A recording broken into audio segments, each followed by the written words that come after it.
Two sisters bound by destiny, one murdered for daring to dream, to rule the kingdom, the other transformed by grief into a force that could not be erased. When tradition chose violence, the dead refused to rest. Thank you for joining Francostories. Watch a tale of courage, betrayal, spirit, and revolution. A legend where death was not the end, and where two voices became one. You cannot stand there and say such a thing. Elder Cato thundered, his carved staff slamming against the marble floor of the throne hall. The sound echoed like a warning drum. Princess Bally did not flinch. She stood tall at the center of the hall, shoulders squared, chin raised, her royal beads resting against her chest like armor. I did not come here to whisper, she replied. I came to declare. Murmurs spread through the gathered chiefs and elders. Princess Sally stood just behind her twin, hands clasped tightly, her eyes darting from face to face. She leaned forward and whispered, Bally, this is dangerous. Bally did not turn. Silence is more dangerous, she said calmly. Elder Niam rose slowly from his seat. The throne of Oboro has never been touched by a woman. You insult centuries of law. Laws written by men who feared change. Bally shot back. I will not inherit a future that cages me. A chief scoffed. You speak like a warrior, not a wife. Bally smiled. Then perhaps Oboro needs a warrior. Sally tugged at her sister's sleeve. We can talk about this later. There is no later, Bally said quietly. This is the moment. Elder Cato's eyes narrowed. You are challenging the council. I am challenging injustice, Bally replied. 3 days from now, I will formally claim my right to rule. Gasps filled the hall. You will bring ruin upon yourself, Elder Niam warned. Bally turned to face the elders fully. Then let ruin remember my name. As the sisters exited the hall, Sally whispered, You've just made enemies of powerful men. Bally squeezed her hand. Good. Now Oboro knows I'm not afraid. Behind them, the elders exchanged glances. Silent, cold, and deadly. Why are they suddenly being kind? Sally whispered as servants laid out a feast inside Bally's chambers that evening. Bowls of spiced soup, roasted meat, and palm wine filled the low table. Bally laughed softly. Because fear wears many masks. She sat gracefully, removing her crown. Kindness is the council's favorite disguise. A young servant approached, head bowed. Princess Bally, Elder Cato sends his blessings. He placed a gold-rimmed cup before her. He prays the ancestors guide you. Sally's stomach tightened. You don't have to drink that. Bally lifted the cup, examining the liquid. If they want me quiet, they should have tried harder. Bally, if I refuse, they win. Bally interrupted gently. Watch closely, sister. Power never moves without cost. She drank. First, nothing happened. Bally smiled triumphantly. See? Even poison respects royalty. Then her smile faltered. Her fingers twitched. Sally! The room. Sally rushed to her side as Bally collapsed, the cup shattering on the floor. Help! Guards! She screamed. Elders burst in moments later. Elder Niam knelt, touched Bally's wrist, then withdrew his hand. It is done, he said coldly. The ancestors have spoken. No! Sally sobbed, clutching Bally's body. You killed her. Mind your tongue, Elder Cato warned. Grief makes fools of us all. That night, rain fell heavily as Bally was buried beneath the Irako tree. Sally knelt alone, soaked, whispering, You promised we'd face this together. The wind stirred. Sister, a voice echoed. Sally froze. Bally, the air shimmered. They think death ended me, the spirit whispered. It only freed me. Bally, if this is a trick of grief, please stop, Sally whispered, her knees sinking into the wet earth beside the grave. I can't survive another loss. The wind circled her, warm and deliberate. Grief does not speak with purpose, the voice replied. I do. Sally lifted her head slowly. A faint glow hovered above the mound of soil, shaping itself into Bally's familiar outline. Her posture proud, her eyes burning with the same fire that had filled the throne hall. "You're dead," Sally said, breath shaking. "I watched them bury you." Bally smiled sadly. "They buried my body, not my will." Sally reached out, her hand passing through the light. "Why did you come back?" "Because you're still alive," Bally answered. "And because Oboro still bleeds under cowards." "They'll kill me too," Sally whispered. "I'm not you. I don't have your courage." "You have my blood," Bally said sharply. "And now my spirit." The ground trembled. Sally gasped as the glow surged forward, wrapping around her chest like fire and wind combined. "Bally, what are you doing?" "Finishing what they started." Her sister's voice echoed inside her. Sally screamed as memories flooded her. Bally's anger, her clarity, her hunger for justice. Then silence. When Sally opened her eyes, the rain had stopped. Her hands no longer trembled. "I can feel you," she whispered.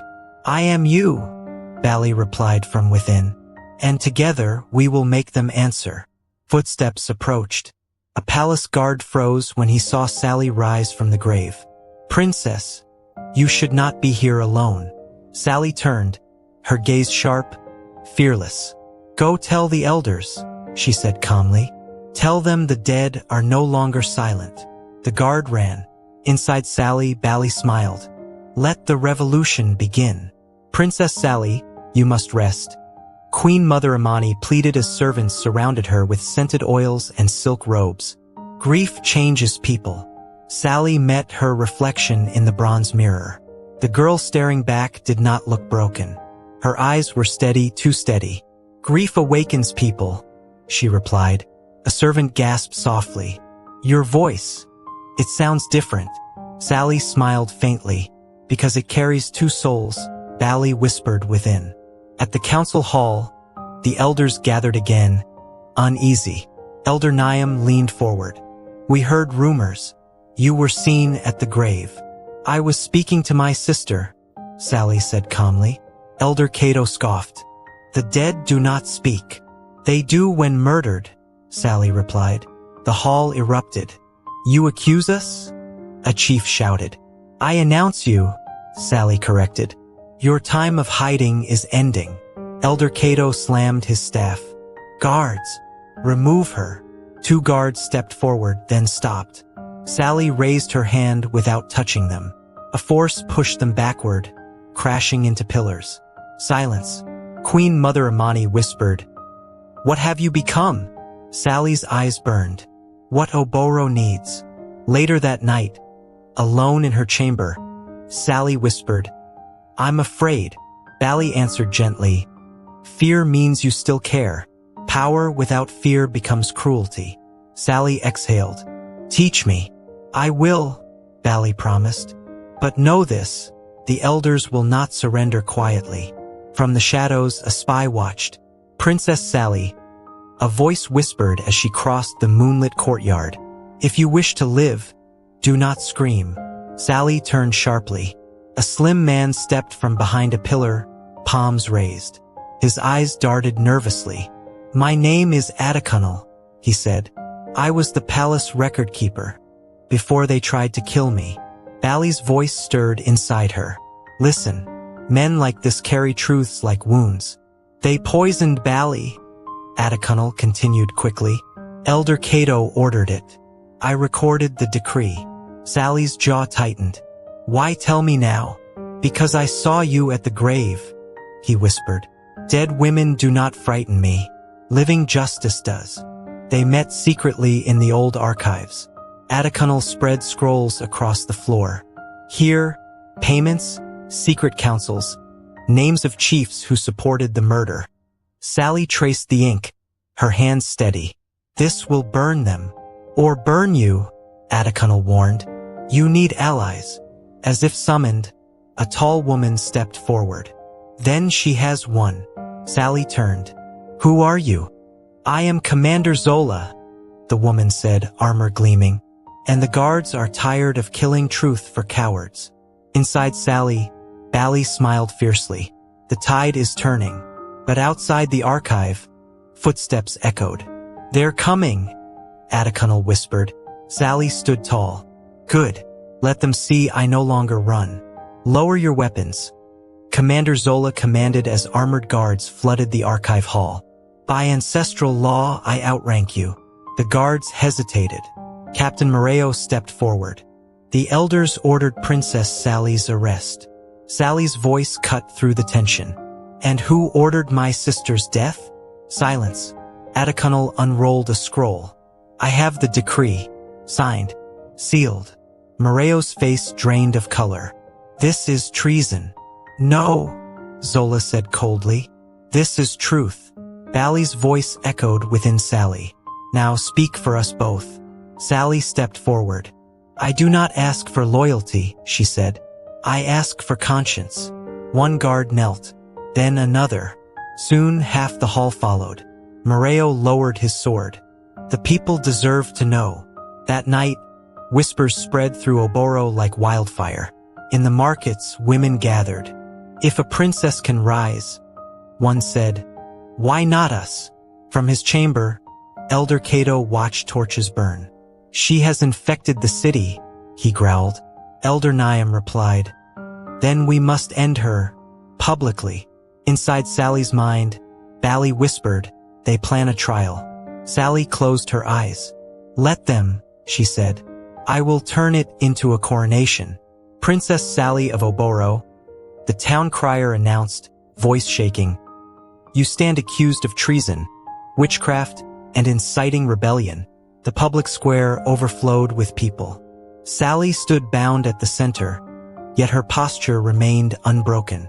Commander Zola watched from the crowd, hand on her sword. Atakanal clutched the hidden scrolls beneath his robe. Elder Cato rose. You claim spirits speak through you. Prove it. Sally lifted her chin. You already know they do. Bally's voice surged. Now, the wind roared. The earth trembled. Sally's bindings snapped apart. Gasps erupted. You poisoned me.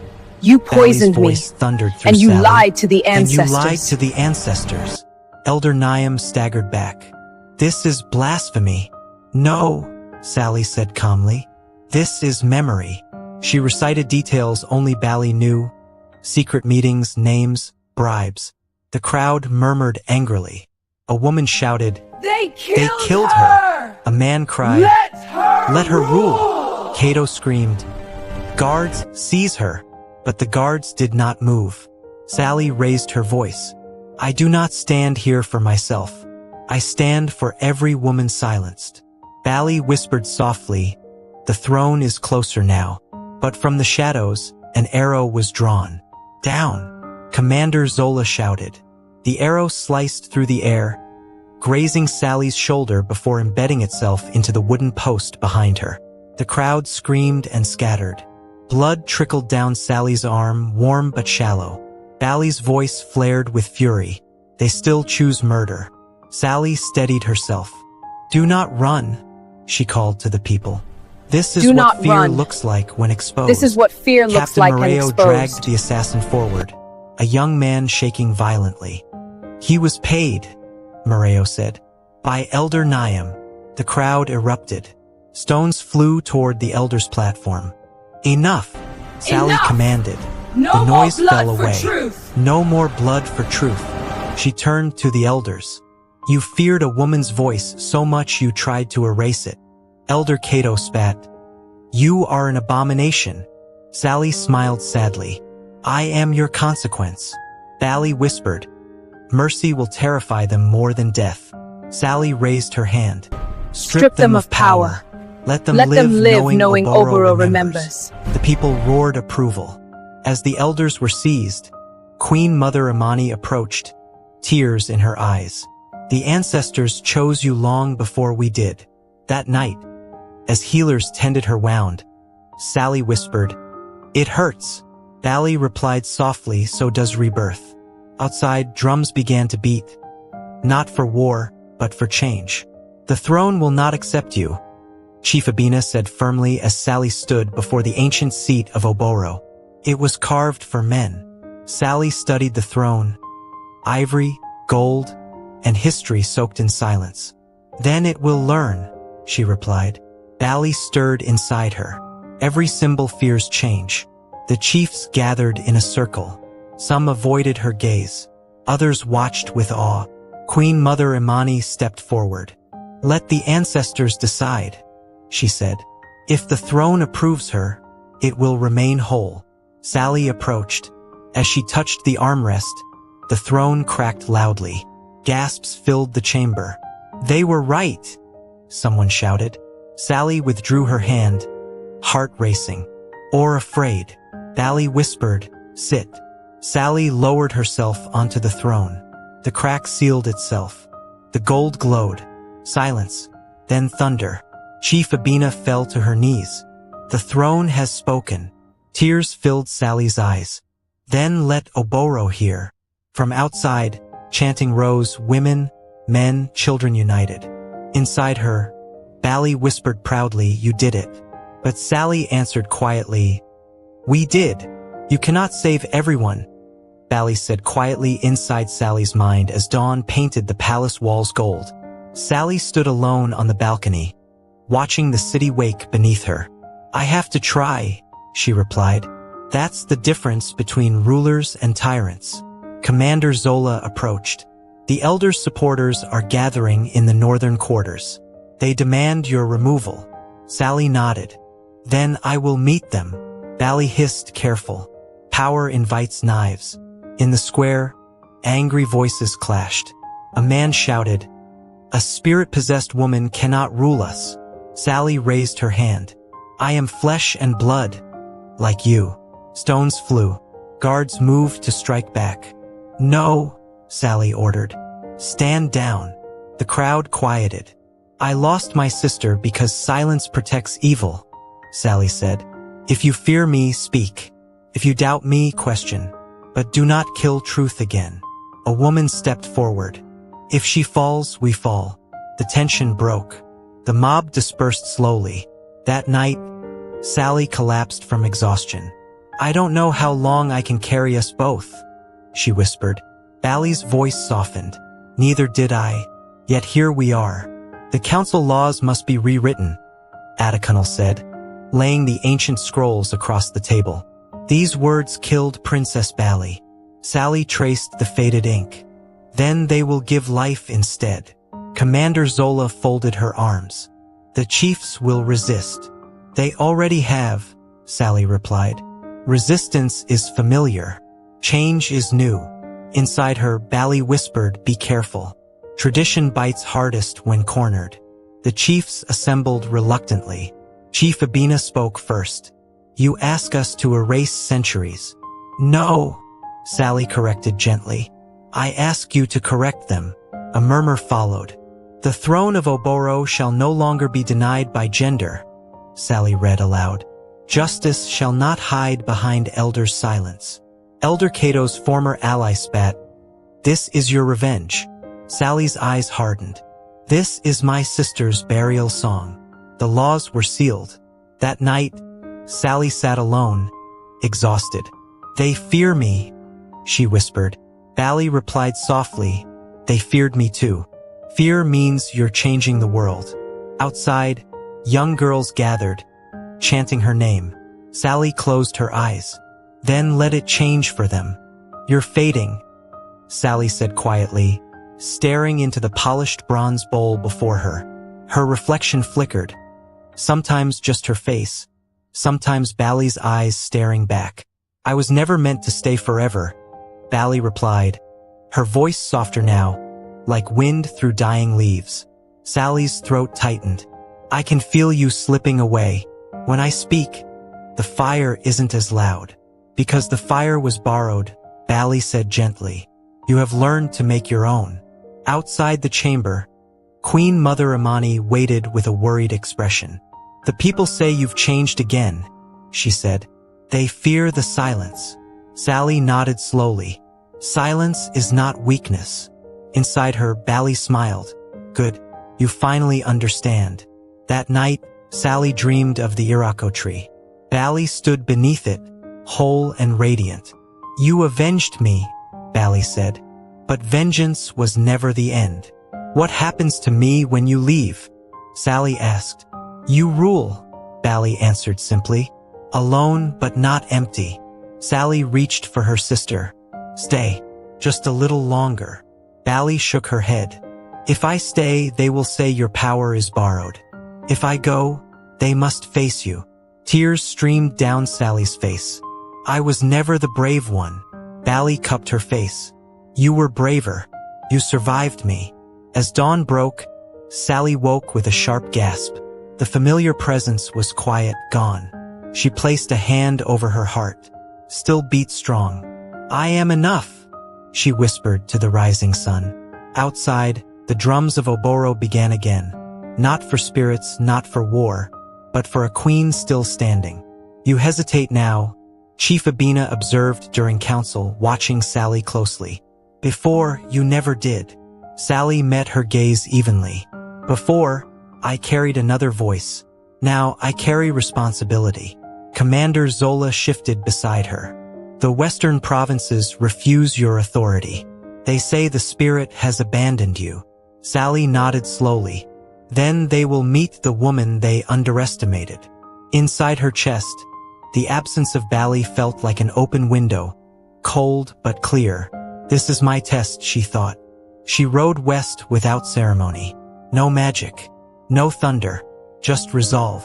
At the rebel camp, a warlord laughed. Where is the ghost that ruled for you? Sally dismounted calmly. She left me what matters. What's that? Truth. She revealed the rewritten laws, the unity of the guards, the support of the people. You are already obsolete, she said. Join us, or be remembered as fear. The warlord hesitated, then bowed. That night, alone by the fire, Sally whispered, I wish you could see this. The wind rustled the leaves. No voice answered, but peace did. Back in Oboro, children chanted, Queen Sally! Queen Sally! Sally closed her eyes. I stand, she said softly, and that is enough. Write it carefully, Sally told Atakanal as he dipped his quill into ink. History listens even when people forget. Atakanal nodded. How shall it be recorded, my queen? Sally paused, gazing toward the Irako tree visible beyond the palace walls. Write that Oboro was changed by two sisters, one in flesh, one in fire. Queen Mother Imani stepped forward, placing the ceremonial crown into Sally's hands. The ancestors are restless, she said softly. They have never seen a woman rule without blood. Sally smiled faintly. Then let peace be our rebellion. In the marketplace, a young girl asked her mother, Is it true the queen fought death? The mother replied, No, she survived it. That night, Sally returned alone to Bally's grave. She knelt, pressing her palm to the earth. You said I would rule, she whispered. But you rule too. Through every law, every voice you woke. The wind stirred the leaves. For a moment, Sally thought she felt warmth at her back. Not possession, not power, just memory. I will carry you correctly, she promised. Years later, travelers spoke of Oboro as the first kingdom where daughters inherited courage as freely as sons, where women stood in council, where silence was no longer law. And in the songs, the storytellers never separated their names. They called them the twin princesses of Oboro, the one who died to begin the revolution, and the one who lived to finish it. Together, they changed Africa forever. Thank you for watching Frankie Stories. Please give us a like, comment, and subscribe. Until next time, we love you.